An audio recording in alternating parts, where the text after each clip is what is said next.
ओम नमः शिवाय। हर हर महादेव। जय जय शिव शंभु।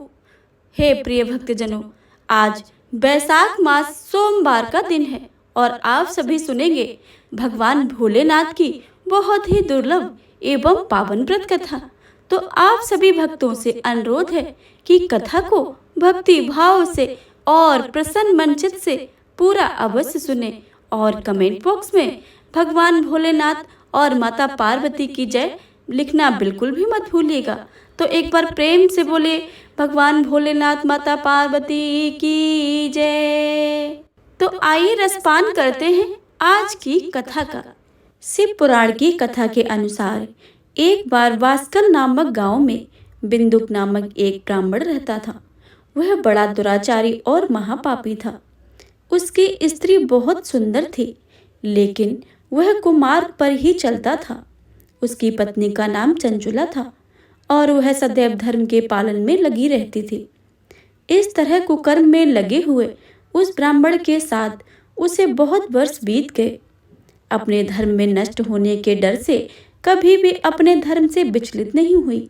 लेकिन उसका पति तो दुराचारी ही था, इसलिए दुराचारी पति के आचरण से प्रभावित होकर वह स्त्री भी अपने ही पति की तरह दुर्चारणी हो गई।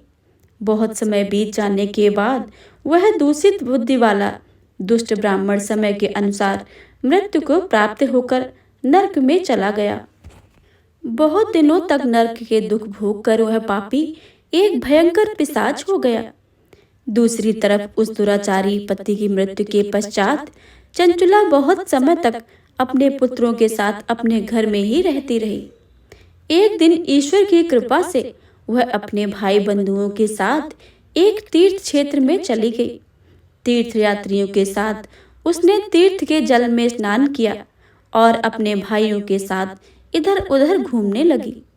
वहां उसने एक देव मंदिर में एक ब्राह्मण को भगवान शिव की परम पवित्र और उत्तम पौराणिक कथा कहते हुए सुना। वह ब्राह्मण यह कह रहा था कि जो स्त्रियां पर पुरुषों के साथ व्यभिचार करती हैं, यमराज के दूत उन्हें बहुत कष्ट देते हैं।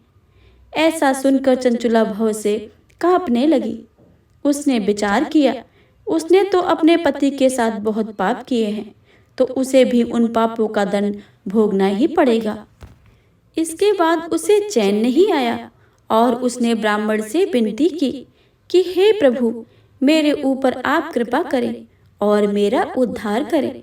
मैं आपके प्रवचन सुनकर भय से कांप रही हूँ और इस संसार में मुझे वैराग हो रहा है। मैंने जीवन भर दुराचार किया है। ना जाने मेरे मरने के बाद मुझे कैसी कैसी घोर यातनाएं सहनी पड़ेंगी। कौन मेरा साथ देगा? यमराज के उन भयंकर दूतों को मैं कैसे देख पाऊंगी? हे प्रभु, आप मेरा कल्याण करें। चंचुला के इन वचनों को सुनकर ब्राह्मण बोले कि हे चंचुला, यह तो बड़े सौभाग्य की बात है। भगवान शंकर की कृपा से शिव पुराण की कथा को सुनकर तुम्हारा मन समय पर सावधान हो गया है। पश्चाताप ही पाप करने वाले पापियों के सबसे बड़ा प्रायश्चित है। साधु संतों ने भी प्रायश्चित को ही समस्त पापों का नाश करने वाला बताया है। पश्चाताप से ही पापों की शुद्धि होती है। जो मनुष्य पश्चाताप करता है वही समस्त भय से मुक्त होकर निर्भय हो जाता है। इसलिए ब्राह्मण पत्नी, तुम वैसे से अपने मन को हटाओ और भक्ति भाव में भगवान शंकर की इस पावन कथा को सुनो। इस कथा को सुनने से तुम्हारे चित्त की शुद्धि होगी और तुम्हें मोक्ष की प्राप्ति हो जाएगी। ऐसा सुनने के बाद उस चंचला ने शिव पुराण की कथा को सुनने की इच्छा से मन में उन ब्राह्मण देव की सेवा का संकल्प लिया और उन्हें ही साथ रहने लगी। उसके पश्चात शुद्ध बुद्धि वाले उस ब्राह्मण ने उस स्त्री यानी चंचुला को शिव पुराण की समस्त कथा सुनाई। तत्पश्चात समय का चक्र पूरा होने के बाद भक्ति ज्ञान और वैराग्य से युक्त हो उसने अपना शरीर बिना किसी कष्ट के त्याग दिया। इतने में त्रिपुर शत्रु भगवान शिव का भेजा हुआ दिव्य विमान उसे लेने पहुंचा और उसे तत्काल शिवपुरी में पहुंचा दिया। वह दिव्यांगना हो गई थी। शिवलोक पहुंचकर उसने सनातन देवता त्रिनेत्रधारी महादेव जी के दर्शन किए। सभी मुख्य मुख्य देवता उनकी सेवा में खड़े थे। श्री गणेश जी, भृंगी, नंदीश्वर तथा वीरभद्र आदि उनकी सेवा में उत्तम भक्ति भाव से उपस्थित थे। उनकी अंग कांति करोड़ों सूर्यों के समान प्रकाशित हो रही थी। कंठ में नील चिन्ह शोभा पाता था। उनके 5 मुख और प्रत्येक मुख में 3-3 नेत्र थे। मस्तक पर अर्ध चंद्रमा मुकुट शोभा देता था।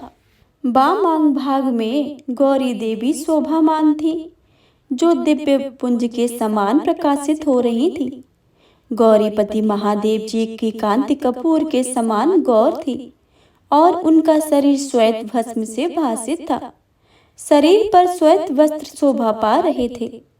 दर्शन करके वह बड़े प्रेम, आनंद और संतोष से युक्त होकर विनीत भाव से खड़ी हो गई। पार्वती जी ने उसे अपनी सखी बना लिया। तब वह अक्षय सुख का अनुभव करने लगी।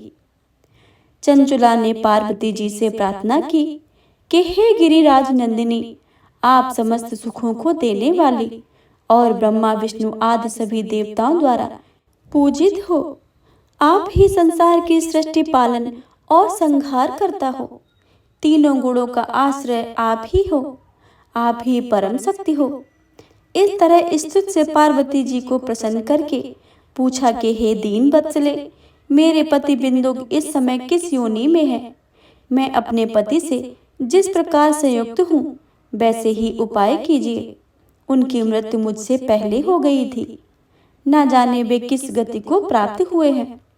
इस पर पार्वती जी ने कहा कि हे चंचुला, तेरा पति बिंदु, जो कि अपने कर्मों के कारण लंबे समय तक नरक को भोग रहा तथा विंध्य पर्वत पर भयानक पिशाच योनि में रह रहा है और अनेकों दुखों को झेल रहा है। यह सुनकर चंचुला बहुत दुखी हो गई। उसे दुखी देखकर पार्वती जी को दया आ गई। उन्होंने भगवान शिव की उत्तम कीर्ति का गान करने वाले गंधर्वराज तुम्बारु को बुलाकर सारी बातें बताईं और आदेश दिया कि वह बिंदु को यत्न पूर्वक पवित्र शिव पुराण की कथा सुनाए। कथा से उसका हृदय शुद्ध हो जाएगा और वह शीघ्र ही प्रेत योनि को परित्याग कर देगा। उसके बाद विमान पर बैठाकर उसे मेरी आज्ञा से तुम शिव के समीप ले आना। आज्ञा अनुसार गंधर्वराज तुम्बारु विंध्य पर्वत पर गए। वहां पर पिशाच को बलप्त पासों में बांधकर शिव पुराण की पवित्र कथा सुनाई गई और बहुत सारे देवता आदि कथा सुनने आए। कथा सुनने के उपरांत पिशाच का हृदय शुद्ध हो गया। उसने पिशाच योनि का परित्याग कर दिया। विशुद्ध हो जाने पर उसे भी शिवलोक की प्राप्ति हुई। उसे वहां पार्षद बना दिया गया। दोनों पति पत्नी सनातन धाम में अविचल निवास पाकर सुखी हो गए थे। प्रेम से बोले गौरी पुत्र गणेश की जय, उमापति शंकर भगवान की जय। एक नगर में एक बहुत धनवान साहूकार रहता था, जिसके घर में धन की कोई कमी नहीं थी। परंतु उसके एक बहुत बड़ा दुख था कि उसका कोई पुत्र नहीं था। वह इसी चिंता में दिन रात लगा रहता था। वह पुत्र की कामना के लिए प्रत्येक सोमवार को शिव जी का व्रत और पूजन किया करता था तथा सायंकाल को शिव मंदिर में जाकर शिव जी के सामने दीपक जलाया करता था। उसकी इस भक्ति को देखकर एक समय पार्वती जी ने शिव महाराज जी से कहा कि हे महाराज, यह साहूकार आपका अनन्य भक्त है और सदैव आपका व्रत और पूजन बड़ी ही श्रद्धा से करता है। इसकी मनोकामनाएं पूर्ण करनी चाहिए। शिव जी ने कहा कि हे पार्वती, यह संसार कर्म क्षेत्र है। जैसे किसान खेत में जैसे बीज बोता है वैसा ही फल काटता है, उसी तरह इस संसार में जैसा कर्म करते हैं वैसा ही फल भोगते हैं। पार्वती जी ने अनंत आग्रह से कहा कि महाराज, जब यह आपका अनन्य भक्त है और इसको अगर किसी प्रकार का दुख है तो आपका अवश्य दूर करने चाहिए, क्योंकि आप सदैव अपने भक्तों पर दयालु होते हैं और उनके दुखों को दूर करते हैं। यदि आप ऐसा नहीं करेंगे तो मनुष्य आपकी सेवा तथा व्रत क्यों करेंगे? पार्वती जी का ऐसा आग्रह देखकर शिव जी महाराज जी कहने लगे कि हे पार्वती, इसके कोई पुत्र नहीं है, इसी चिंता में है, अत्यंत दुखी रहता है। इसके भाग्य में पुत्र न होने पर भी मैं इसको पुत्र प्राप्ति का वर देता हूँ, परंतु यह पुत्र केवल 12 वर्ष तक ही जीवित रहेगा। इसके पश्चात वह मृत्यु को प्राप्त हो जाएगा। इससे अधिक मैं और कुछ नहीं कर सकता हूँ। यह सब बातें साहूकार सुन रहा था। इससे उसको कुछ न प्रसन्नता हुई और न ही कुछ दुख हुआ। वह पहले जैसे ही महाराज शिव जी का पूजन व्रत किया करता था। कुछ काल व्यतीत हो जाने पर साहूकार की स्त्री गर्भवती हो गई और 10वें महीने में उसके गर्भ से अति सुंदर पुत्र की प्राप्ति हुई। साहूकार के घर में बहुत खुशी मनाई गई, परंतु साहूकार ने अपनी केवल 12 वर्ष आयु की जानकर अधिक प्रसन्नता प्रकट नहीं की और न ही किसी को यह भेद बताया। जब वह बालक 11 वर्ष का हो गया तो उस बालक की माता ने उसके पिता से विवाह आदि के लिए कहा, तो वह साहूकार कहने लगा कि मैं अभी इसका विवाह नहीं करूंगा, उसके पुत्र को काशी जी पढ़ने के लिए भेजूंगा। फिर साहूकार ने अपने साले अर्थात बालक के मामा को बुलाकर उसको बहुत सा धन देकर कहा कि तुम बालक को काशी पढ़ने जी के लिए जाओ और रास्ते में जिस स्थान पर भी जाओ यज्ञ तथा ब्राह्मणों को भोजन कराते जाना। वह दोनों मामा भांजे यज्ञ करते हुए और ब्राह्मण को भोजन कराते जा रहे थे। रास्ते में उनको एक शहर पड़ा। उस शहर में राजा की कन्या का विवाह था, जिस कारण पूरे नगर को सजाया गया था। निश्चित समय पर बारात आ गई, लेकिन वर का पिता अपने बेटे के एक आंख से काने के होने के कारण बहुत चिंतित था। उसे भय था कि इस बात का पता चलने पर कहीं राजा विवाह से इनकार न कर दे, उसकी बहुत बदनामी भी होगी। जब वर के पिता ने व्यापारी के पुत्र को देखा तो उसके मन में यह विचार आया। उसने सोचा कि क्यों न इस लड़के को दूल्हा बनाकर राजकुमारी से विवाह करा दूं। विवाह के बाद इसको धन देकर विदा कर दूंगा और राजकुमारी को अपने नगर ले जाऊंगा। वर के पिता ने लड़के के मामा से इस संबंध में बात की। मामा ने धन मिलने के लालच से वर के पिता की बात स्वीकार कर ली। लड़के को दूल्हे के वस्त्र बनाकर राजकुमारी से विवाह करा दिया गया। राजा ने बहुत सारा धन देकर राजकुमारी को विदा किया। शादी के बाद जब लड़का राजकुमारी के साथ लौट रहा था तो वह सोचने लगा और उसने राजकुमारी की ओढ़नी में लिख दिया था, राजकुमारी, तुम्हारा विवाह मेरे साथ हुआ था। मैं तो वाराणसी पढ़ने के लिए जा रहा था और तुम जिस नवयुवक की पत्नी बनेगी वह एक आंख से काना है। जब राजकुमारी ने अपनी ओढ़नी पर लिखा हुआ यह पढ़ा तो उसके काने लड़के के साथ जाने से इनकार कर दिया। राजा को जब यह बातें पता लगी तो उसने राजकुमारी को महल में ही रख लिया। उधर लड़का अपना मामा के साथ वाराणसी पहुंचा और गुरुकुल में पढ़ना शुरू कर दिया। जब उसकी आयु 12 वर्ष की हुई तो उसने यज्ञ किया। यज्ञ की समाप्ति पर ब्राह्मणों को भोजन करवाया और खूब सारा अन्न वस्त्र दान दिए। रात को वह अपने शयन कक्ष में सो गया। शिव के वरदान के अनुसार शयनावस्था में ही उसके प्राण पखेरु उड़ गए। सूर्योदय पर मामा मृत भांजे को देखकर रोने पीटने लगा। आसपास के लोग भी एकत्रित होकर दुख प्रकट करने लगे। लड़के के मामा के रोने के विलाप करने के स्वर समीप से गुजरते हुए भगवान शिव और माता पार्वती भी सुन रहे थे। माता पार्वती ने भगवान शिव से कहा कि हे प्राणनाथ, मुझे इसके रोने के स्वर में सहन नहीं हो रहा है। आप इस व्यक्ति के कष्टों को दूर कर दीजिए। भगवान शिव ने माता पार्वती के साथ अदृश्य रूप में समीप जाकर देखा तो भोलेनाथ माता पार्वती जी से बोले, यह तो उसी व्यापारी का पुत्र है जिसे मैंने 12 वर्ष की आयु का वरदान दिया था। अब इसकी आयु पूर्ण हो चुकी है। तो माता पार्वती ने भगवान शिव से निवेदन करके बालक को जीवन देने का आग्रह किया। माता पार्वती के आग्रह पर भगवान शिव ने उस लड़के को जीवित होने का वरदान दे दिया और कुछ ही पलों में वह जीवित होकर उठ बैठा। शिक्षा समाप्त करके लड़का मामा के साथ अपने नगर की ओर चल दिया।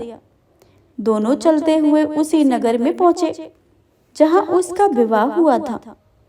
उस नगर में भी यज्ञ का आयोजन किया। समीप से गुजरते हुए नगर के राजा ने यज्ञ का आयोजन देखा तो उसने तुरंत ही लड़के और मामा को पहचान लिया। यज्ञ के समाप्त होने पर राजा मामा और लड़के को महल में ले आए और कुछ दिन उसे महल में रखकर बहुत सा धन वस्त्र देकर राजकुमारी के साथ विदा कर दिया। इधर भूखे प्यासे रहकर व्यापारी और उसकी पत्नी बेटे की प्रतीक्षा कर रहे थे। उनकी प्रतिज्ञा रखी थी कि यदि उन्हें अपने बेटे की मृत्यु का समाचार मिलेगा तो दोनों अपने प्राण त्याग देंगे। परंतु जैसे ही अपने बेटे के जीवित वापस लौटने का समाचार सुना तो वह बहुत प्रसन्न हुए। वह अपनी पत्नी और मित्रों के साथ नगर के द्वार पर पहुंचे। अपने बेटे के विवाह का समाचार सुनकर पुत्र वधू राजकुमारी को देखकर उनकी खुशी का ठिकाना ही ना रहा। उसी रात भगवान शिव ने व्यापारी के स्वप्न में आकर कहा कि हे श्रेष्ठ, मैंने तेरे सोमवार के व्रत करने का और व्रत कथा सुनने से प्रसन्न होकर तेरे पुत्र की आयु लंबी प्रदान कर दी है। पुत्र की लंबी आयु जानकर व्यापारी बहुत प्रसन्न हुआ। शिव भक्त होने तथा सोमवार का व्रत करने से व्यापारी की सभी मनोकामनाएं पूर्ण हुई। इस प्रकार जो भक्त सोमवार का विधिवत व्रत करते हैं और व्रत की कथा सुनते हैं, उनकी सभी इच्छाएं भगवान भोलेनाथ माता पार्वती पूर्ण कर देते हैं। तो प्रेम से बोलिए शिव शंकर भोलेनाथ की जय। श्री गणेश गिरिजा सुमन मंगल मूल सुजान, कहते अयोध्या दास तुम देव अभय वरदान। जय गिरिजापति दीन दयाला, सदा करते संतन प्रतिपाला। भाल चंद्रमा सोहत नीके, कानन कुंडल नाग फनी के। अंग गौर शिव गंग बहाए, मुंड माल तन छारे लगाए। वस्त्र खाल बागंबर सोहे, छवि को देख नाग मुनि मोहे। ऐना मातु की है ये दुलारी, बाम अंग सोहत छवि न्यारी। कर त्रिशूल सोहत छवि भारी, करत सदा संतन झरकारी। नंदी गणेश सोहे तह के से, सागर मध्य कमल है जैसे। कार्तिक श्याम और गणराऊ, या छवि को कहे जात न काऊ। देवन जब ही जाए पुकारा, तब ही दुख प्रभु आप निवारा। किया उपद्रव तारक ने भारी, देवन सब मिले तुम्हें ही जुहारी।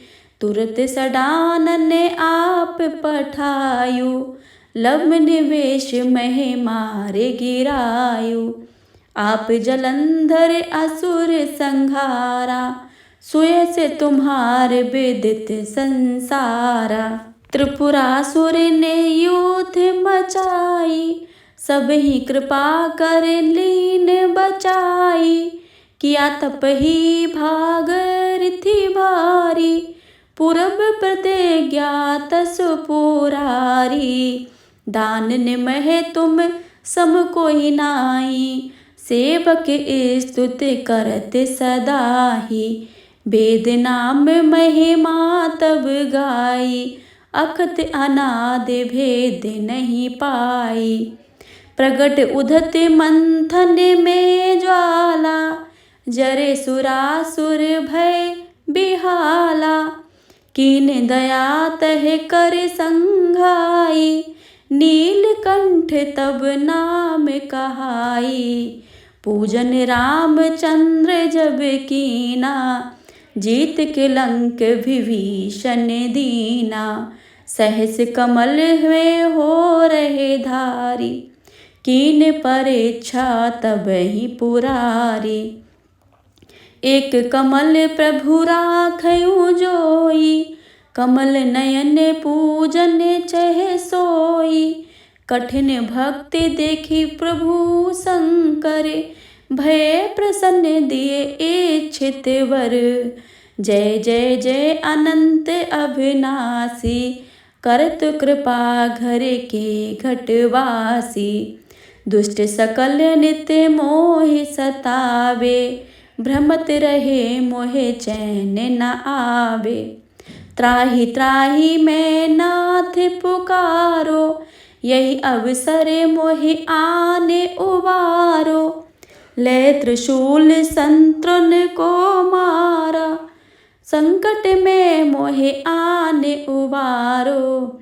मात पिता भ्राता सब कोई, संकट में पूछत नहीं कोई। स्वामी एक है आस तुम्हारी, आयो हरो अब संकट भारी। धन निर्धन को देते सदा ही, जो कोई जाचे वो फल पाई। अस्तुत के विधि करो तुम्हारी, क्षमो नाथ अब चूके हमारी। शंकर हो संकट के नाशन, मंगल कारण विघ्न विनाशन। योगी यति मुनि ध्यान लगावे, नारद सारद शीस नवावे। नमो नमो जय नमो शिवाय, सुर ब्रह्मादि के पार न पाए।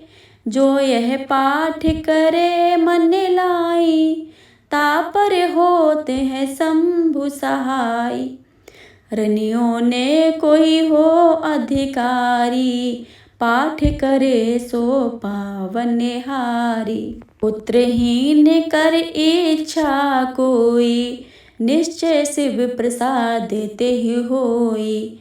पंडित त्रयोदशी को लावे, ध्यान पूर्वक होम करावे। त्रयोदशी व्रत करे हमेशा, तन नहीं ताके रहे कलेसा। धूप दीप नैवेद्य चढ़ावे, शंकर सन्मुख पाठ सुनावे। जन्म जन्म के पाप नसावे, अंतवास शिवपुर में पावे। करे अयोध्या आस तुम्हारी, जान सकल दुख हरहूँ हमारी। नित्य नेम कर प्रात ही, पाठ करो 40। तुम मेरी मनोकामना पूर्ण करो जगदीश। मगरस छठ है मंत्र तू, संबत 64 जान। अस्तुत 40 शिव ही, पूर्ण कीन कल्याण। प्रेम से बोलिए उमापति शंकर भगवान की जय, माता पार्वती की जय। जय शिव ओमकारा, स्वामी हरि शिव ओमकारा। ब्रह्मा विष्णु सदा शिव अर्धांगी धारा। ओम हरे हरे हरे महादेव। एकानन चतुरानन पंचानन राजे। हंसानन गरुड़ासन वृषवाहन साजे। ओम हरे हरे हरे महादेव। ओ भुज 4 चतुर्भुज 10 भुज अति सोहे। त्रिगुण रूप निरखता त्रिभुवन जन मोहे। ओम हरे हरे हरे महादेव। अचमाला वनमाला रुंडमाला धारी। चंदन मग मृद सोहे भोले शशिधारी। ओम हरे हरे हरे महादेव। पीतांबर पीतांबर बागांबर अंगे। सनकादिक ब्रह्मादिक भूतादिक संगे। ओम हरे हरे हरे महादेव। करके मध्य कमंडल चक्र त्रिशूल धरता, स्वामी चक्र त्रिशूल धरता। जग करता जग भरता, जग संहार करता, ओम हरे हरे हरे महादेव। ब्रह्मा विष्णु सदा शिव जानत अविवेका, प्रणवांछर के मध्य ये तीनों एका, ओम हरे हरे हरे महादेव। काशी में विश्वनाथ विराजत नंदी ब्रह्मचारी, नित्य उठ भोग लगावत महिमा अति भारी, ओम हरे हरे हरे महादेव।